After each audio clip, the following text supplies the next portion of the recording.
Michael says, do G-Stacks and Cloud Stacks still work in 2025? As far as I know, they do. I still use them. It doesn't feel like a long-term viable strategy. Yeah, but people have been saying that since 2015. Michael, here it is 2025. 10 years ago, people were saying, well, Google Stacks doesn't seem like it would stick. It's too easy for Google to just go in and kill that. We've been hearing that. How many times have you heard SEO is dead? I don't know you, Michael, so I don't know how long you've been in the industry, but I've been in the industry for 15 years. And I've heard SEO is dead for 15 years, right? Uh, Granted, I believe now SEO as we know it, as traditional SEO, like search engine optimization, I believe that is dying. But it's not. I just mean it's evolving because we're still going to be optimizing for search, just maybe not search engines. Maybe now we're optimizing for search chats or LLMs, right? So we're still optimizing for search, but it's no longer search engine optimization with traditional search engines because they are fairly quickly being replaced, right? And so, anyways, long story short, for years I've been hearing about 10 years ago when we launched RYS Academy, the original version of it, which was where Google Stacks were born. Like that's where they pretty much were invented by Marco and Dr. Gary Kirwan back in 2015 when we launched that first product, RYS Academy, which was for Google Stacks. We heard within the first couple of months, right? There was those YouTubers that do launch jacking and things like that and affiliate promotions that would say like, do Google Stacks work? Here's the truth and blah, blah, blah, right? And record videos about how it's not a long-term viable long-term strategy and it's too easy for Google to crack down on that. That was 10 years ago. And Google Stacks have been enormously valuable for SEO for years. And so do they still work in 2025? As far as I know, they still do. And I don't see why they wouldn't.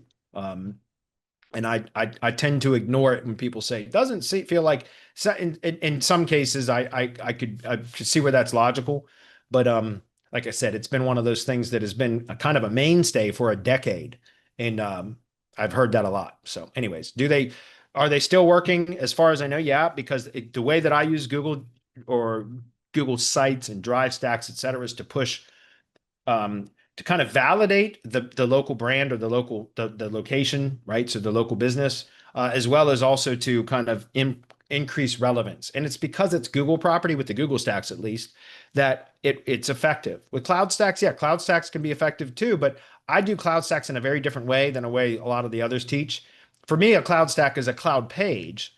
So it's a tier one link that is linking directly to the client's money site or tier zero assets, which includes an ID page and the Google Business Profile map, right? So usually we'll do an anchor text link to the money site, anchor text link to the ID page, and usually a Google Map embed at tier one.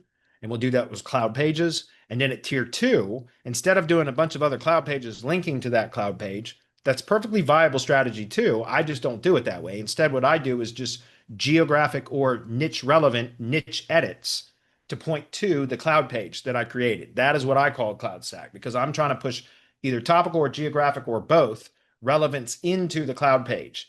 And with individual cloud stack pages, I don't. It's for me like I look at trust flow and topical really topical trust flow. Trust flow is a secondary metric to topical trust flow. And so if there's no backlinks already pointing to a cloud page, a newly created cloud page, it's not going to have any link equity flowing into it, right? At least none that's measurable in any sort of topical category, which is why I prefer to use cloud pages at tier one and then do topical or geographic links with, specific link equity, either topical or geographic, pointing to the cloud page so that I can turn that cloud page into not just a high domain authority or high DR type site, but one that also is now producing link equity with relevance, topical or geographic. Does that make sense? So that's why I do it that way. And yes, as far as I'm concerned, they're still absolutely viable because now we can create a lot of cloud pages at tier one to create domain diversity, IP diversity, et cetera. And then we can use each one of those, which by the way, the cloud pages, you can be very aggressive with link building to cloud pages because they are on high authority, high DA, high DR sites or domains. You can be very aggressive both in velocity and more aggressive with keyword anchor text ratios and your anchor text profile, if that makes sense. So cloud pages are a great tier one link. As far as cloud stacks, like I said, I don't do them like most others do them. I do them specifically to push relevance into the cloud page, right? Okay, hopefully that's clear. And yeah, we have some training in our mastermind specifically about cloud pages and how I use them and et cetera. Yaks training for yet another cloud stacking software, which is a great tool.